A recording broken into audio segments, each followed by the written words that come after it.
अस्सलाम वालेकुम दोस्तों, आप देख रहे हैं प्रोग्राम डी फॉर सक्सेस और मैं हूं डॉक्टर मोहम्मद आरिफ सिद्दीकी जी। इस प्रोग्राम के सिलसिले में मैं आपसे एक सवाल पूछना चाहता हूं। आप इसका दूसरा पार्ट देख रहे हैं। आप में से कितने लोग एक मुख्तलिफ जिंदगी जीना चाहते हैं?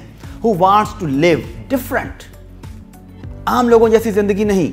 जैसे आम हजारों लाखों लोग हमारे आसपास जिंदगी बसर कर रहे हैं, वो कोल्लू के बैल की तरह खास सर्कल में मूव करते हैं और उसी सर्कल में घूमते घूमते एक दिन अपनी जान दे देते हैं। सुबह उठते हैं, दफ्तर चले जाते हैं, वहाँ से शाम को आते हैं, घर का सौदा सर्फ लाते हैं, बच्चों के साथ टाइम स्पेंड करते हैं, सो जाते हैं, फिर सुबह से यही रूटीन शुरू। आप ऐसी ज़िंदगी जीना चाहते हैं या मुख्तलिफ ज़िंदगी जीना चाहते हैं? अगर आपका जवाब है मुख्तलिफ ज़िंदगी जीना चाहता हूं, तो सवाल यह है कि इसके लिए फिर आपको क्या करना पड़ेगा। मैं बाद में बताऊंगा, पहले आप बताइए कि मुख्तलिफ ज़िंदगी जीने के लिए क्या करना पड़ेगा। जी, आप में से कुछ लोग ठीक सोच रहे हैं कि मुख्तलिफ ज़िंदगी जीने के लिए मुख्तलिफ करना पड़ेगा, मुख्तलिफ काम करेंगे तो मुख्तलिफ नतीजा निकलेगा। मगर इससे भी एक स्टेप पहले है, वो है मुख्तलिफ सोचना होगा, थिंक डिफरेंट। देखें, जब आप मुख्तलिफ सोचेंगे तो मुख्तलिफ अमल करेंगे, मुख्तलिफ अमल करेंगे तो मुख्तलिफ नतीजा निकलेगा। सोच वो बीज है जिसकी फसल आप सारी ज़िंदगी काटते हैं। तो अगर आप यहाँ पर कामयाब इंसान की तरह सोचेंगे तो आपके अमाल भी कामयाब इंसान की तरह होंगे। जब कामयाब इंसान की तरह अमाल होंगे तो नतीजा भी कामयाब अमाल की तरह निकलेगा।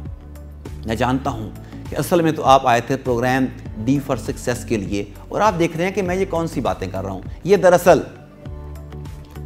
वार्म अप सेशन है। अभी मैं जानना चाह रहा हूँ, आपके अंदर झांकना चाह रहा हूँ कि आप अपनी मंजिलों को पाने के लिए कितने सिंसियर हैं, कितने मुखलिस हैं, कितने कमिटेड हैं। दरअसल आज का सफर आपके अपने अंदर का सफर है। क्या कभी आपने अपने अंदर झांक कर देखा? यह बड़ा इंपॉर्टेंट है। इसके सिलसिले में कहानी सुनाना चाहता हूं आपको, लेकिन इसे सिर्फ कहानी के तौर पे लीजिएगा कि मेटाफर है। इस मेटाफर के मुताबिक, इस कहानी के मुताबिक एक मर्तबा अल्लाह रब्बुल इज़्ज़त ने तमाम कायनात पे नज़र दौड़ाई। अल्लाह ताला हर वक्त देख रहा होता है, ये ख़ास एक पर्टिकुलर वक्त की बात है। तो उसने समुंदर को देखा, सूरज चांद सितारों को देखा तो बड़ी खुशी और मुसर्रत का इजहार किया। फिर हज़रत इंसान पर नज़र पड़ी तो बड़ा गुस्सा आया, नाराज़गी का इजहार किया, खफगी का इजहार किया। मेटाफर के मुताबिक फरिश्तों ने पूछा कि आप इतने नाराज़ क्यों हैं? जवाब मिला कि मैंने पूरी कायनात बनाई, जिसके जिम्मे जो काम लगाया उसने वही काम किया। पहाड़ों को मेखों की तरह जमीन में गाड़ा तो वही काम कर रहे हैं। सूरज के चांद के उतरने का, तुलू होने का, गुरूब होने का एक मदार मुकर्रर किया, वो उसे फॉलो कर रहे हैं। ज़मीन के घूमने का मदार मुकर्रर किया, वो उसे फॉलो कर रही है। हर मखलूक वो कर रही है जो उसे कहा गया। समुंदर उसी रुख पे बहता है जिस रुख पे कहा गया। मगर ये हजरत इंसान जिसे खलीफतुल अर्ज मुकर्रर किया गया, उसने इस जमीन में कीना, हसद, फसाद का बीज बो दिया। दुनिया के मजे इसी ने खराब कर दिए, तो मैं इस इंसान को इसकी सजा दूंगा। फरिश्तों ने कहा कि आप ठीक कहते हैं, दुनिया में जितना फसाद है इसकी वजह यही इंसान है, लेकिन आप क्या सजा देंगे?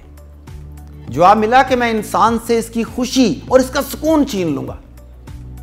फरिश्तों ने कहा यह तो बहुत सख्त सजा है। देखिए, आपके पास मालो दौलत है, औलाद है, सब आसाइशात हैं, मगर आप खुश नहीं हैं तो तमाम चीजें बेमैनी हो जाती हैं। फरिश्तों ने कहा यह बहुत सख्त सजा है। तो अल्लाह रब्बुल इज़्ज़त ने कहा, अच्छा तुम एक बात बताओ, तुम्हारे ख्याल में इंसान से इसकी खुशी और सुकून छीनकर कहां रखना चाहिए? फरिश्तों ने कहा ये तो आप बेहतर जानते हैं। उनसे दोबारा सवाल पूछा गया, लेकिन तुम्हारा क्या ख्याल है? एक फरिश्ते ने कहा कि इसे समुंदर की तह में छुपा दिया जाए कि इंसान की दस्तरस से बाहर हो जाए। जवाब मिला कि मैंने इंसान में समुंदर को तस्खीर करने की सलाहियत रख दी है। एक दिन ये तेल की तलाश में समुंदर की तह तक पहुंच जाएगा, और आप जानते हैं कि पहुंच चुका है। एक ने कहा कि इसे किसी सबसे ऊंचे पहाड़ की चोटी पर रख दें। जवाब मिला कि मैंने बड़े से बड़े पहाड़ को तस्खीर करने की सलाहियत इसमें रख दी है, और आज माउंट एवरेस्ट तस्खीर हो चुका है। एक और फरिश्ते ने कहा कि ऐसा करें कि इसे किसी दूसरे सैयारे पर, मसलन मरीख पर रख दें।